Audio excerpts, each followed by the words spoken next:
Good morning, students. Today I am going to start a poem from the book of First Flight, that is Dust of Snow. Summary of this poem is: the poet says that once he was in a sad, depressive mood and was sitting under a hemlock tree. A crow sitting on the same tree shook off the dust of snow, small particles of snow that remained on its body after the snowfall on the poet. This simple action changed Frost's mood. He realized that he had just wasted a part of his day repenting and being lost in sorrow. But a small action of a crow made him realize that he should utilize the rest of the day in same useful activity. So in this way, summary is completed. Now here some literary devices are used in this poem. First is alliteration. Alliteration is used in has given my hurt and saved some part. Second literary device is used as assonance, shook down on me. And the third is metaphor is used in the line of snowflakes compared with dust. And then symbolism. Symbolism is used in the line of hemlock tree and the crow. So in this way, I'm completing the poem Dust of Snow. Now I'm going to start a few important questions on regarding Dust of Snow.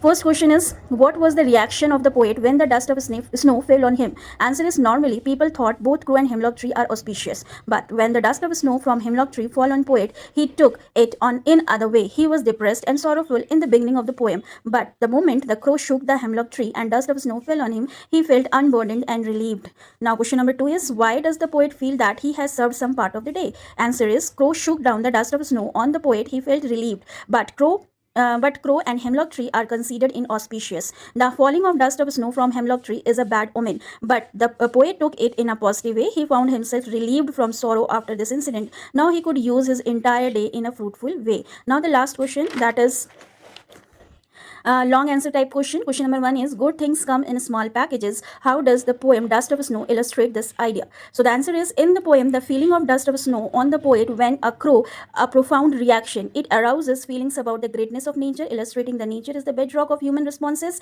Previously, the poet had treated his hurt as a body organ, but following this incident, he undergoes a change of mood with the heat, becoming the respiratory of this changes.